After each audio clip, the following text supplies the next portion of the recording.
it's me Jessie, and in this video I will be showing you a few more myofascial release techniques to help relieve tension and stress in your lower and mid-back, as well as your hips. So 3 common areas that usually lead to more low back pain and tightness in your hips. So we're going to be using 2 lacrosse balls. You can find 2 tennis balls as well, and you may or may not need a block. So the first muscle that we'll be releasing is a quadratus lomborum, your QL muscle, which is responsible for forward folding in the spine, or forward flexion, as well as lateral flexion in your spine. So that's what your QL is responsible for.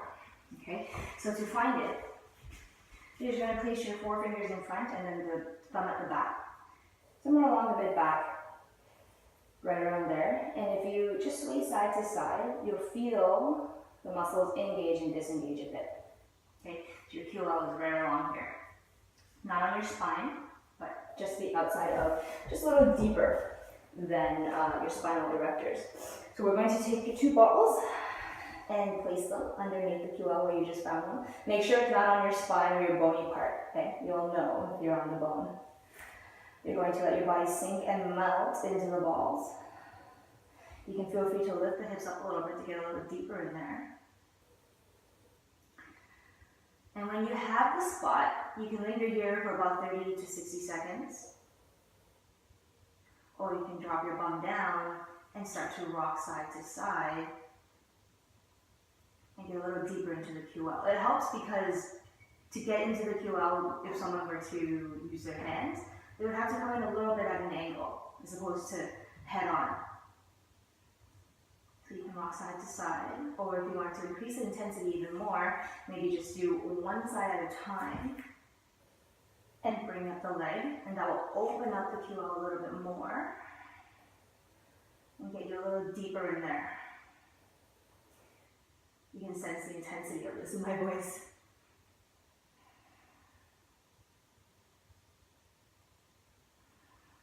And then you linger there. You can do the other side.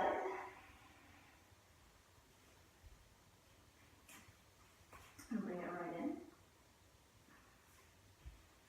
And there's no exact science. As long as you're not hurting yourself and crushing your bones, it's really going by how you feel, if it's the right spot or not. I know sometimes for me when I'm really tight, if I get the spot right there, the pain kind of radiates straight down to my glutes. So that's your QL. The next one we're going to release is your TFL, your tensor fasciolata.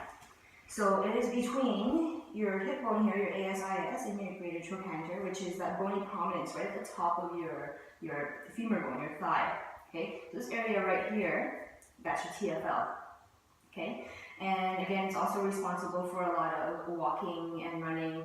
It's attached to your IT band. So if you're a runner or a cyclist, or you sit a lot, even the complete opposite, where you don't do as much activity, this IT band can get really tight because the muscles attached to it are tight. So let's not release the IT band. It's not particularly a muscle. We're going to release the muscles around it. So you're a TFL. In other words, where your pant pocket would be. Okay, so when you, as you saw in the hinge, this went in a little bit. When I go to the side, there's a little dent there. That's where your TFL would be. Place the ball, come on to the floor. And for me, I like to have one leg out. And you just let the body again melt into it. Keep breathing just like how you would in a yoga pose. And every time you exhale, drop your weight a little bit more. It can get pretty tight. Just kind of find it there.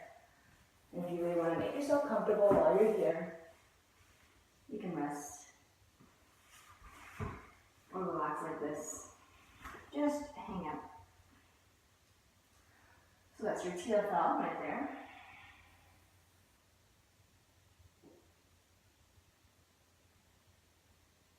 And the reason why it can lead to tight hips is because it is attached to your hip.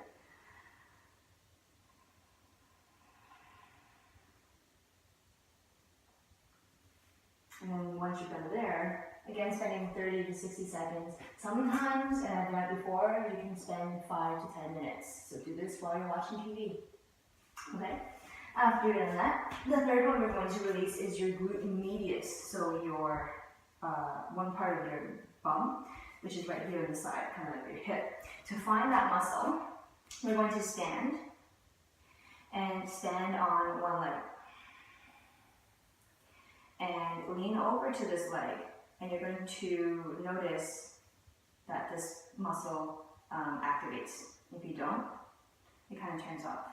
So leaning over to this leg, lifting it, right here it turns on. That's your glute medius.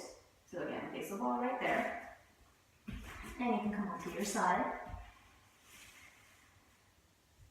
And again, just let the body melt. I like to have my leg up sometimes like this.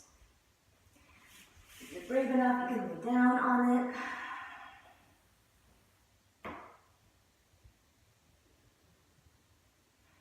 And then, or you can grab a block and lay on the block. And that's how you would release your glute med. Another major muscle responsible for balance and walking and running.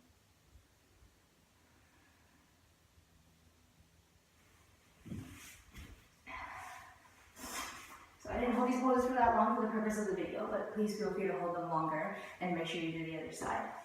In the next video, I'm going to show you how to stretch out these three muscles after you've released them. Thank you for watching.